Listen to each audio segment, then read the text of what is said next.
everyone, and welcome back to my channel. So in this video, I'll be talking about the movie Us. Let me just say this right now. If you have not seen the movie, do not watch this video. Go ahead and watch one of my other ones, but do not watch this one because there will be major spoilers. So if you want to know my thoughts and feelings and opinions on this really creepy movie, then keep watching. Oh, hey Kenny.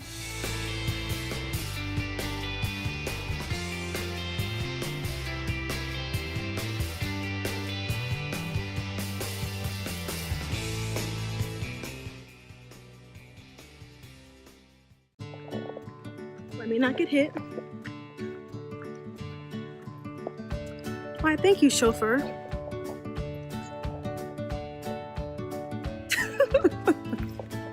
Holding the door open for me.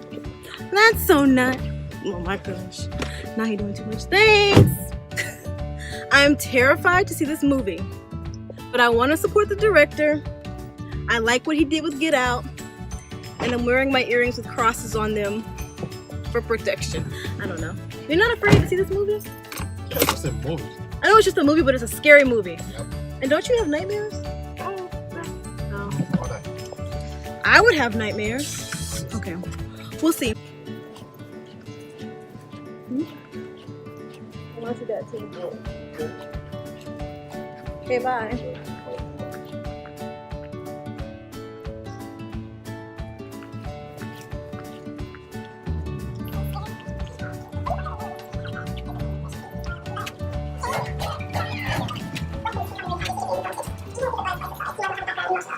Alright, so let's get to it. What is this movie about? I don't know. I still don't know. You know, when I watched the previews, I was like, okay, I'm confused. Don't really get what it's about. But you know, I'm gonna go out and I'll watch, you know, because I want to support the director. And I'm sure when I get to the theaters and I actually sit down and watch the movie, I'll understand what it's about. No. I walked away just as confused as I was before I saw the movie. I'll insert a clip of myself here. I kind of recorded myself walking out of the theater to give you guys some like raw reactions. And as you'll see, I was just shook and confused, actually. So, what I thought would happen is... No. Yeah. So I thought that I would come out of that movie and want to talk about it. But I don't. I feel the exact opposite. I feel like I never want to talk about it. It was something I had to live through and I'm glad it's over. But not in like a I hated it kind of way, but like a I'm traumatized and don't know if I can speak about it kind of way. I don't know if I'm gonna make a movie about this, and not a movie, Lord, a video. Obviously you'll know if a video follows this, but I'm just kind of really weirded out right now. So I don't know if I want to talk about it. I don't know if shook is the word. I think I was just more so like weirded out. I was very unsettled. The movie was so creepy, and everyone's like, oh, when you watch it a second time, you'll understand it more. Okay, that's fine. I guess I'll never understand it then, because no, I'm not doing that. I'm not watching it a second time. I didn't like it like that. I mean, I can't say I didn't like the movie. I was just scared and anxious the entire time because it was just so creepy. Everything, the lighting, the music. I mean, he did a really good job of making it a thriller or a suspense or whatever category it is, because I was very uncomfortable the entire movie. So the whole watch it 2 times, okay, well, when y'all watch it 2 times, come back and let me know in the comments what it's really about, because I will not be watching it a second time. No. You know, it's bad enough that we watched it in IMAX, we meaning my husband and I. We watched it in IMAX, so it's like surround sound. So as I'm like watching the movie, back here, because we kind of sat in the middle, kind of lowered to in front, back here in this corner, I'm hearing like screaming, and for a second my heart dropped. I was like, oh my gosh, is the theater being taken over? Because I was like low-key watching the exit and like the front door the entire time, because it just put me in that unsettled type of vibe where I just couldn't relax. So yeah, the speakers of surround sound, I'm hearing screaming back here, and I was just like, help. Like, when is this movie over? I couldn't even focus. I was just like, please, I just want to leave the theater, please. And even though I know I don't like scary movies, like I said, I wanted to watch it because I wanted to support the director. I loved what he did with Get Out, so I was like, oh, you know, this one will be good too. Know your limitations, girl. Know your limitations. Don't go see it if you get creeped out easily, because I had to come home and turn on all the lights and watch something funny to settle my spirit so that I could go to sleep for the night. That's how creepy it was to me. The only thing that saved me, that kind of kept me calm, was that I was in a theater with a whole bunch of black people who were laughing at different stuff. So that kind of, like, when they laughed, I was like, yeah. Like, they kind of calmed me down. So when Gabriel, so the husband Gabriel, when he comes out, or no, it wasn't the husband. When the daughter, when she came out into the living room and told her parents, there's a family in the driveway, the entire, I mean, like 90% of the theater simultaneously was like, oh, I was like, yeah, that's what I'm feeling too. Y'all feel me? Like, we all were on one accord. We all agreed. We were just super, super creeped out. And then when Red, so Lupita's character as the Tethered, when she started talking with that voice, that choppy, like dry voice, that did it for me. Like, the hairs in the back of my neck were raising. My husband straight turned to me and was like, let's go. Let's leave now. A couple next to us just got up and walked out. Like, it was too much. And I don't care if y'all think I'm being dramatic, I just can't. It was too much. I don't know, it was a mix of her voice plus the way they were looking in their eyes, plus it was dark, and he did a very good job of setting the scene and trying to creep people out. But yeah, that voice that she did, yeah, I was trying really hard to just like block it out. Cause that was when everybody in the theater was like, no. Like, everyone was like creeped out at that point, for real.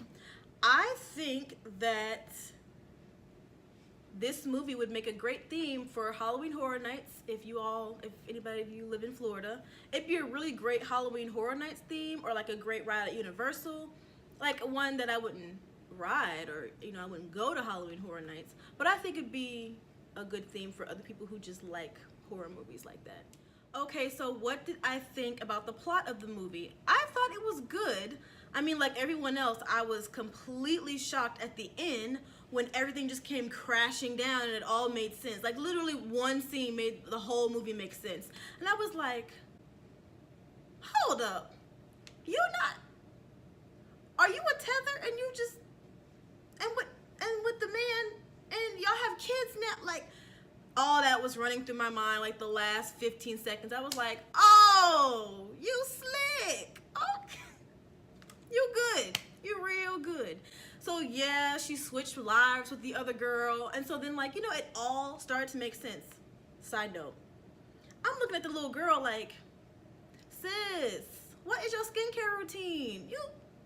That skin was flourishing, okay? What is it, like 8 bottles of water? What is the skincare routine? She was a beautiful little girl. So like I said, yeah, all of it started to make sense, right? I thought the little girl was traumatized. She's not talking. Lupita's like really paranoid when her son gets lost at the beach, because she's like, we think she's just a really anal mother who's just worried about her kid.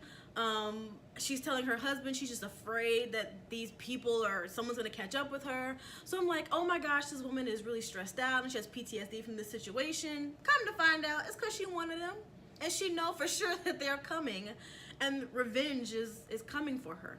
So then I was like, I felt tricked and robbed, because I kind of started to feel sympathy for Lupita's character. What was her name? Y'all, what was her name? Help me. This is not a live. I don't know why I'm trying to like talk to y'all right now.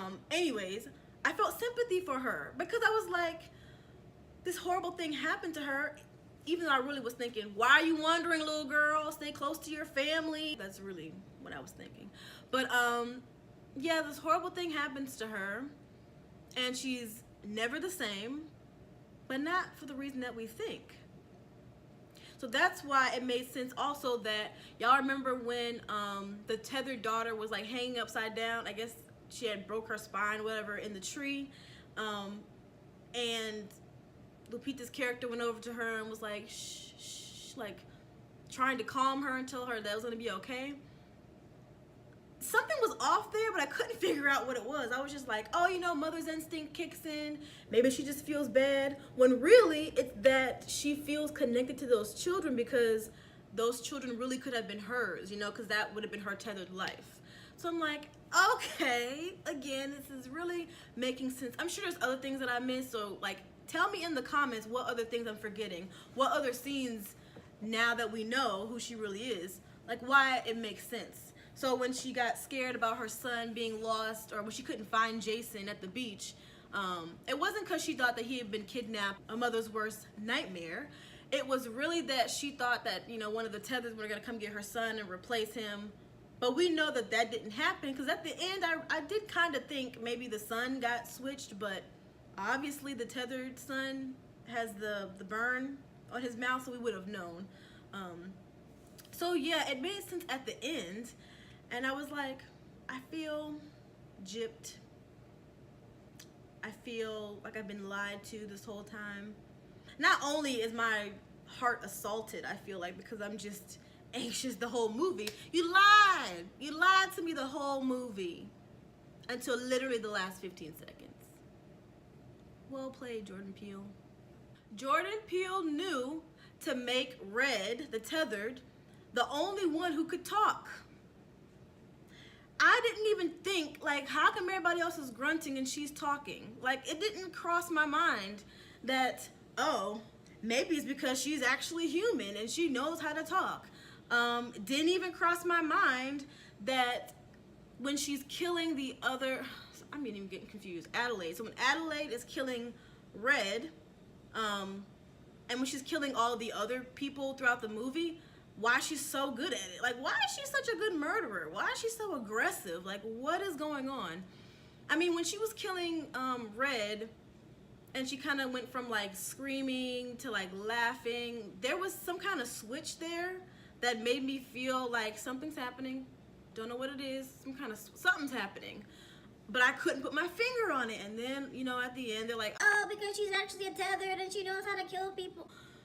all right, yeah, I get it. So there were some other points in the movie that I'm just gonna quickly point out.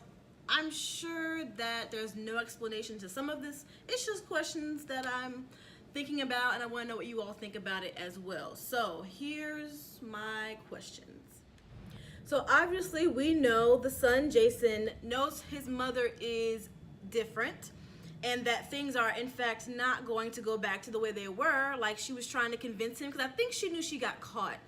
When she found him in the cabinet and she realized, oh my gosh, she's been watching me this entire time, and she was like trying to put her hand up, and it's like, oh, it's gonna be the way it was before. No, it's not, and he knows it. And then, you know, in the car, he's giving her this side look like, are you? Okay. And she kind of like smirks at him. So my question is, why do you all think the director chose the son for that relationship to happen? So why wasn't it like mother and daughter who had that little secret? And even throughout the movie, it kind of seemed like the mother and the son were always over here together, like they had a special relationship, you know, that was her baby. I don't know if it's because he was the youngest, or if there really is just this special connection between mother and sons that I've heard about, versus like mother and daughter, there's some conflict there. But it always seemed to be like dad and daughter, you know, have this joking kind of, he's the weird dad, and the daughter's like, oh my gosh, you're not cool. And then mother and son over here, where they have this kind of special relationship. But I just wondered, like, why was that secret not between mother and daughter? Just something I'm wondering. I don't know if there's anything deeper to it, just, again, something I'm thinking about, and probably overthinking about. What do y'all think? Something else I'm wondering, why rabbits? Why was the animal that they were eating alive or raw, whatever, rabbits? Do rabbits have some kind of like significance to the movie and I missed it? Is it because they're underground, and are rabbits underground? I just wondered why rabbits. They creeped me out at the beginning and all throughout the movie. Why rabbits? Also, I was wondering, why were scissors their choice of weapon? Why not a chainsaw? Why not a knife? Why not a shovel? There's a lot of things you could use to kill somebody, I would imagine. I don't know. So why scissors? Did I miss something? Is there a connection with the scissors? Or is that just him just choosing something? Him meaning the director, just choosing something. Again, let me know, y'all. A lot of this just went. So tell me if y'all know what the significance of the scissors is. Okay, then finally, how political is this movie? Is it about the relationship between the privileged, meaning the humans above ground, and the underprivileged, meaning the tethered? So the "We Are Americans" comment, I think I just kept thinking about that over and over and over again, because I really was trying to figure out what he was getting at by putting that line in there. So the underprivileged, all they really wanted was the opportunity to have the same rights and privileges as the humans living above ground, and that's what everybody wants, and everybody should have that. And so I do think that Americans have a way of making it seem not all Americans, but some Americans, I feel like, have a habit of making it seem like everybody shouldn't have the same rights that everybody else, or that they have at living a great life and having a better life. So I was like, maybe that's what he's trying to get at. And then also the idea that the tethers are these secret people, or it's an experiment by the government that went wrong, basically, and the government is keeping them underground as a secret, kind of also alludes to America, and like, you know, America is supposed to be the greatest nation on earth, the greatest country in the world.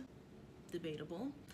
But to get like that, or to become great, it's involved enslaving people, killing people, raping people, and it's like, oh, okay, but we're great. And it's like, do you know you have a dirty little secret, aka history, that everybody wants to act like never happened, and y'all just gonna move on with y'all lives without actually acknowledging that this has happened? Oh no, we the tethers and we coming. Like, is that what he meant? Because then I could see it. I was like, oh yeah, there it is. So what do you guys think? Is this like a really political movie? Am I thinking too deep? Am I not thinking deep enough? Let me know in the comments. All right, everyone, that is it for another video. Thank you so much for watching until the end. Don't forget to sound off in the comments. Let me know what you think about this movie. Also, don't forget to like, comment, and subscribe, and I'll see you next week with another video.